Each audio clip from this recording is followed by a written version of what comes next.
इस दुनिया में सबसे खुशनसीब वो लोग हैं जिनके पास ठीक ऐसे लोग हैं कुछ जो उन्हें संकट के समय सलाह दे सकते हैं और सलाह देने के लायक भी होते हैं। इसको यूं समझें कि देखिए, आपके जीवन में ऐसे लोग बहुत होंगे जो सलाह देने को उतारू रहते होंगे, सलाह ले लो, सलाह ले लो, सलाह ले लो, और आप बचते होंगे कि सलाह ज़्यादा मिल रही है, इतनी नहीं चाहिए हमें, है ना, ज्ञान नहीं चाहिए। और जिस मुद्दे पर आपको सलाह चाहिए उस पर भी देने को 50 लोग तैयार बैठे हैं, और वो सलाह ऐसी देंगे कि आपका जो विश्वास थोड़ा बहुत उन पर था वो भी हट जाता है उसके बाद से विश्वास। तो कोई ऐसा व्यक्ति आसपास जो आपको आपके मेंटल लेवल पे जाके अपने अनुभवों और ज्ञान का उपयोग करके समझदारी के साथ आपको समझाते हुए सलाह दे सके। किसी के भी पर्सनल लाइफ क्राइसिस में सबसे महत्वपूर्ण होते हैं फ्रेंड्स। फ्रेंड्स में शायद ही एक आध होता है तो सलाह देने के लायक होता है, लेकिन अगर ऐसा हो तो उससे सलाह ले लेनी चाहिए, क्योंकि भाई फ्रेंड्स तो आमतौर पर उसी माइंडसेट पे जिस पे आप हैं। तो एक खास उम्र में जो दुविधा है वो उनको भी दुविधा है, तो क्या बेचारे सॉल्व करेंगे। दुविधाओं को सॉल्व करने के लिए एक कसौटी ये भी है कि जो उन दुविधाओं से निकल चुका है वो ज़्यादा आसानी से कर पाएगा। मैच्योर होने के बहुत सारे अर्थों में से एक ये भी है कि जिस चीज़ के लिए आप 10 साल पहले जान देते थे, आज आप उस पर हंस पा रहे हैं कि अरे मैं इस पे जान देता था, अरे कितना कद्दू था मैं पहले। फ्रेंड्स हो सकते हैं, किसी किसी के पेरेंट्स भी इतने योग्य होते हैं कि वो सलाह दे सके, वरना पेरेंट्स से आमतौर पर सलाह लेना मुश्किल हो जाता है, क्योंकि वो एक पीढ़ी पुरानी सलाह दे रहे होते हैं और बच्चों को नई पीढ़ी की सलाह चाहिए होती है।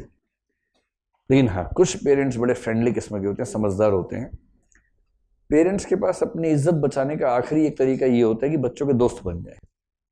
इसके अलावा अपनी इज्जत बनाए रखने का कोई तरीका उनके पास है नहीं बेसिकली, वरना प्रेस्टीज तो रहती है, एस्टीम नहीं रहती है।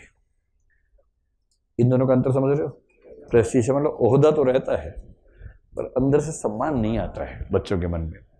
ओहदा है, बाबूजी बाबूजी प्रणाम बाबूजी, और निकल लिए वहां से, तो बात नहीं करेंगे आपसे, डिस्कशन नहीं करेंगे, क्योंकि उनको पता है कि ये अपनी पीढ़ी में ही रहेगा, हमारी पीढ़ी पे उतरेगा नहीं। तो फ्रेंड्स हो सकते हैं, पेरेंट्स हो सकते हैं, किसी किसी केस में हो सकता है कोई टीचर आपके आसपास हो, आपकी मदद कर सकता हो, उससे ले लें। और सबसे अच्छा पता है क्या, इस मामले में जो एक्सपर्ट है वो एक्सपर्ट ही होता है, नीम हकीम खतरे जान।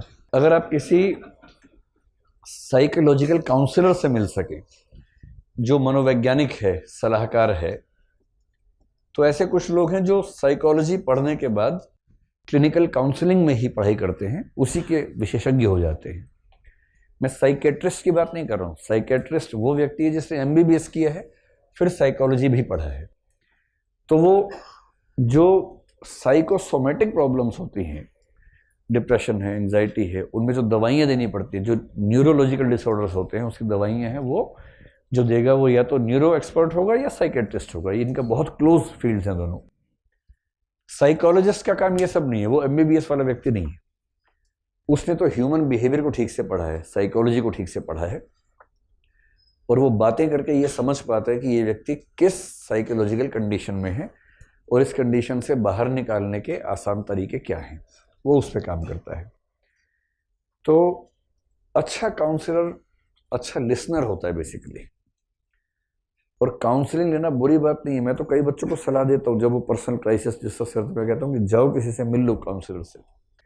तो काउंसलिंग बड़ी अच्छी चीज़ है।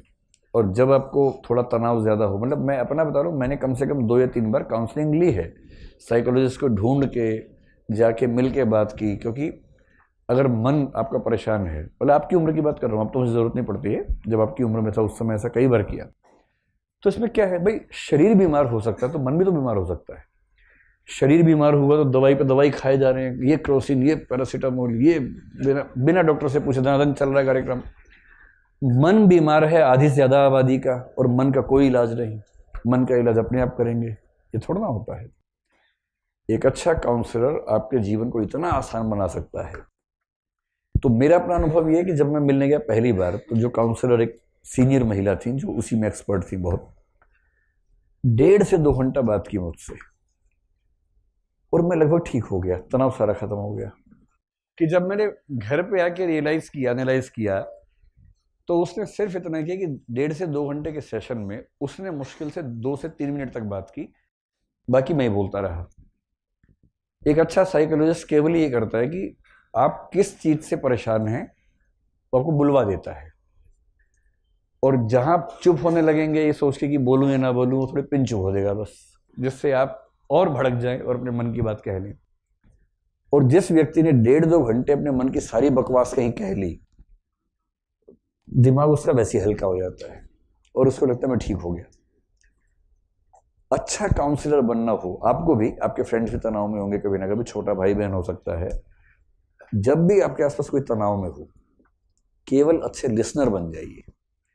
और अच्छा लिसनर होने के लिए केवल इतना करना है कि सामने वाला बोलता रहे और खुद अपनी जुबान बंद रखिए, और मुंडी इतना जोर जोर से हिलाइए कि उसको लगे उसकी बात सीधे आपकी आत्मा में उतर रही है। वो कुछ भी बोले कि पता है क्या हुआ, बोलो क्या हुआ, ऐसे करके एकदम लगे कि आप रो ही पड़ेंगे, इतना इन्वॉल्व है उसके साथ। बेशक मन में आपको कुछ और चल रहा हो कि 1 घंटा हो गया कम वक्त को, लेकिन चेहरे पर भाव ही हो अच्छा अच्छा, ऐसे करते रहिए। 1-1.5 घंटा उसको बोलने दीजिए। आप पाएंगे कि वो व्यक्ति 3/4 ठीक हो गई जाएगा उस दिन। इतना खेल है। और थोड़ी सी सही सलाह भी दे दीजिए। सही सलाह केवल लिस्नर होने से नहीं आती है, उसके लिए थोड़ा सा अनुभव, थोड़ी उस तरह की पढ़ाई लिखाई हो तो चीज़ें आसान रहती हैं। इसलिए J.S. मिल ने कहा कि सबसे अच्छी गाइडेंस वही देगा जिसने जीवन के हर रंग को जिया हुआ है, क्योंकि उसको पता है कि किस किस कंडीशन में क्या क्या स्थितियां बन सकती हैं। जिसने जीवन को एक तरफ से ही जी लिया वो क्या सलाह देगा। सलाह देने के लिए पहले आपको उन स्थितियों से गुजरना पड़ेगा ना, तब तो आप सलाह देने की स्थिति में रहेंगे। तो अगर कोई पूछे कि पर्सनल लाइफ क्राइसिस या इथिकल डायलेमा कैसे सॉल्व करें, चौथी स्ट्रेटेजी ये है कि किसी बेहतर व्यक्ति से सलाह लीजिए, और उसमें डिपेंड करता है कि किसी खास सिचुएशन में इनमें से कोई भी आपके लिए बेस्ट हो सकता है। जो उस सिचुएशन में बेस्ट है आपके लिए, उस व्यक्ति से परामर्श लीजिए। और परामर्श का मतलब केवल परामर्श होता है, आदेश नहीं। अंततः वही करना चाहिए जो आपको ठीक लगे।